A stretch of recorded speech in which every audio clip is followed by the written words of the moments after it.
comments about the budget that has been introduced.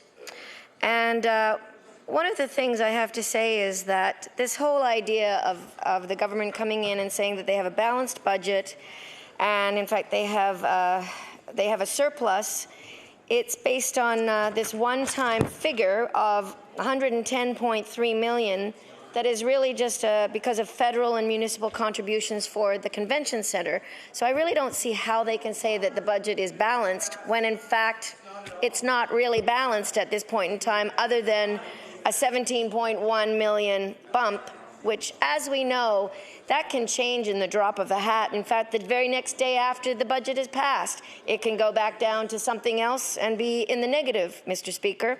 So I think that it's interesting that the government has chosen to present this budget at this particular time. It does lead one to believe that perhaps an election is around the corner so that they can say, the government of the day can say, oh yes, we've balanced the budget and we have a surplus. And we know how this government likes to spin the numbers, since they have spun the numbers in so many different sectors already, including the Pharmacare for seniors, where they tried to make changes to Pharmacare, told the seniors how wonderful it was going to be for all of them, and in fact, it turned out to be a $10 million money grab, Mr. Speaker.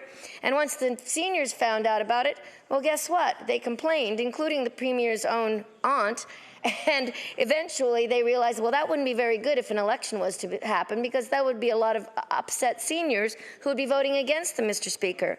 The numbers have also been spun in the film industry. The numbers that they keep coming up with are spun.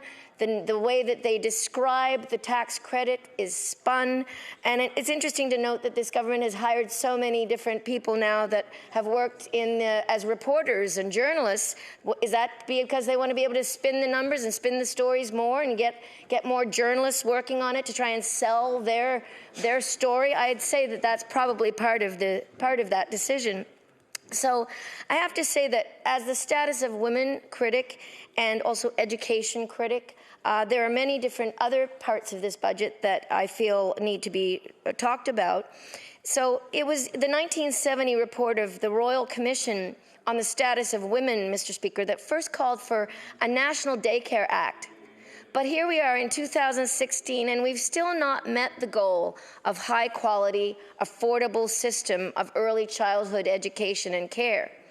Our government, the NDP, did start to go down the path, and we even changed the name of the department to show what our intentions were with changing it from the Department of Education to the Department of Education and Early Childhood Development. So I'm glad to see that this government is continuing down that path. But there's just so much more that can be done, Mr. Speaker. And in my talks to people working in that particular sector, they say that $6.6 million, while of course any kind of money is welcome, it doesn't really affect the whole overall system, which is what part of the problem is, that the system actually needs to be changed, and that having grants don't exactly help the situation. And in fact, when I questioned the minister during the budget estimates, she wasn't really sure where that $6.6 million was going to go, and how exactly it was going to be used, and how much of it was going to go to the salaries of the workers versus extra spaces. So I wanted to know how that number, that figure was come up with, as $6.6 million, but she really didn't answer that question, and so I'm still asking the question. The evidence of the benefits of investing in early childhood education are clear, and my own father actually taught this issue at the Teachers College in Truro 40 years ago. He was part of that program, the Early Childhood Education Program, and trained many teachers around the province who have gone into the field. And he always felt that they were underpaid, and he brought this to many people's attention. And it is nice to see that finally these teachers are going to be getting some more money. But again, they say that grants are not the way to do it. So I believe the Minister of Education and I are also in agreement that these early years are critical for positive growth, development, and the long-term well-being of children. And investing in a coordinated system of early childhood education also has a long list of well-documented social and economic benefits. It enables women to have greater participation in the labour market. It boosts the GDP and tax revenue. It reduces poverty and income inequality and addresses population decline. In Nova Scotia, we need skilled workers, and we also need to grow the population. A properly designed early childhood education system can meet the diverse needs of children and support parents, especially women, as they work, study, and participate in community life. Developing a system of early childhood education is also good for economic development. Having access to affordable, accessible childcare increases employment and spending, and it can enable families to move out of poverty, Mr. Speaker. Childcare also creates jobs within the sector, and the development of a system of early childhood education in Nova Scotia would provide more short-term economic stimulus than investing in other major sectors of the economy. Those economic returns can be even higher, Mr. Speaker, in rural communities. Currently in Nova Scotia, there are just under 18,000 regulated childcare spaces, enough for only 11% of children aged 0 to 2 and 39% of children aged 2 to 4. Many parents begin adding their names to childcare centre waiting lists before their child is even born. And once they're able to secure a space, families then have to consider the enormous cost. Parents in this province, Mr. Speaker, can pay between $10,000 and $12,000 per year for childcare. And that's actually more, in many cases, than a university tuition. Many women are put in the impossible position of having to decide if they can in fact afford to return to work. And for the families of the less than 5,000 children who do receive a subsidy from the province, cost is still an issue. Maximum subsidies are far below what is currently being charged to parents. A full subsidy can leave parents with a bill of up to $14 a day. And that means that those employed at childcare centres in Nova Scotia are unlikely to be able to afford the cost of childcare themselves for their own children. This female-dominated childcare workforce is one of the most underpaid sectors in the country, and early childhood educators in Nova Scotia earn only 42% of the national average. So there are many benefits to investing in early childhood education. It's good for children, it's good for families, it's good for the economy.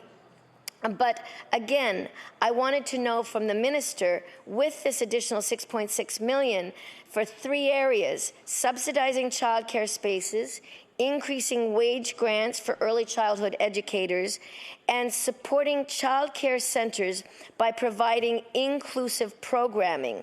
I wanted to know how this funding was allocated for these 3 areas. And as I said, I came away still scratching my head because the minister was unable to actually answer that question. So, Mr. Speaker, that's when it comes to childcare. And one other point I'd like to make is that many schools are still closing. There are families in Cape Breton that are facing the closure of 17 schools. And the responsibility for many of these aging buildings has been downloaded onto the municipalities.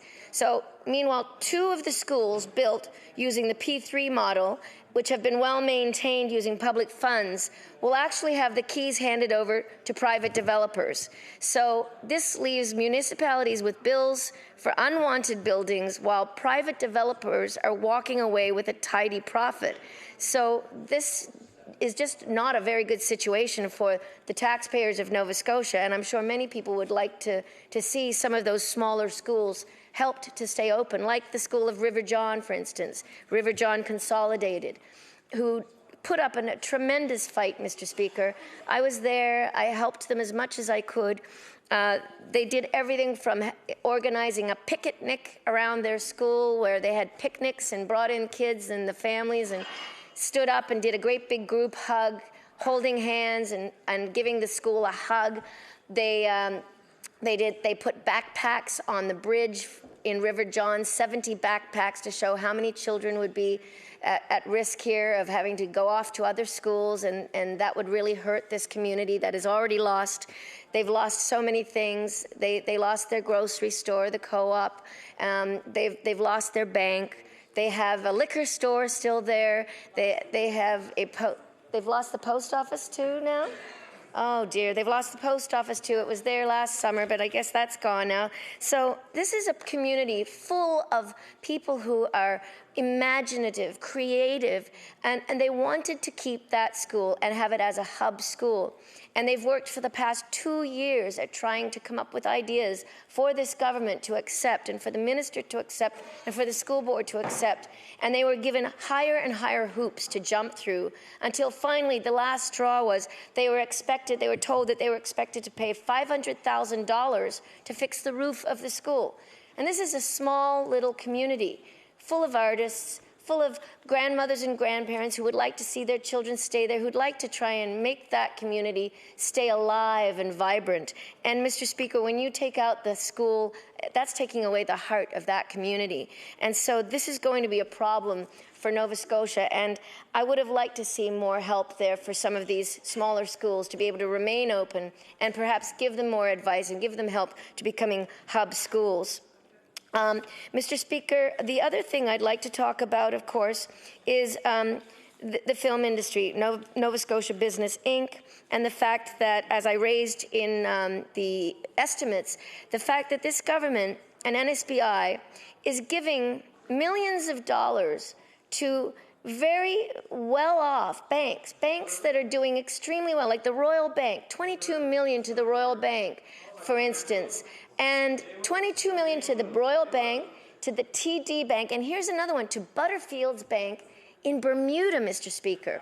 So, I just don't understand why they would spend money giving money to really banks that do so well, and yet for their own film industry here, which we've already proved made $180 million to the GDP of Nova Scotia last year and created 3,200 jobs, 1,600 of them full-time jobs. Mr. Speaker, I just don't understand why this government doesn't see the arts and culture and the creative industries as a business. Other cities do. Other cities are raking in the millions and billions of dollars right now as we speak, while this province is watching them pass us by, Mr. Speaker. Out in British Columbia, for instance, they have so much work right now they don't even know what to do with it. They can't even get enough crews to do the work that they're already being summoned to do, Mr. Speaker. The same goes in Ontario. And here's the funny thing. Sudbury has become Hollywood North all of a sudden. We would have got some of that business, Mr. Speaker. We would have got some of that business if we had our film tax credit in place. But because this government, with such short-sightedness, decided to cut that film credit, take away our film and creative industries, Nova Scotia, our agency that was devoted to finding work, bringing work to Nova Scotia, helping our filmmakers create work and sustain work here, in their short-sightedness, they have looked a gift horse in the mouth and said, no, thank you, we don't need you. And guess what? We're losing out because of that. And that extra $1.10 million that we're talking about, or $1.17 million, that would have been an actual surplus if this government had not have gotten rid of the film and television tax credit. I can assure you of that. Here's another thing, Mr. Speaker. The fact that the television fund has been neglected, this Eastlink fund has been neglected for 6 months.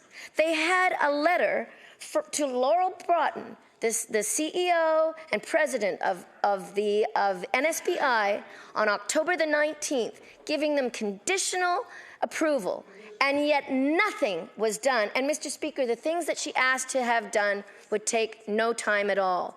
Why is this government sitting on their hands and letting opportunities like this pass them by? I'd like to say it's because they have blinders on, Mr. Speaker.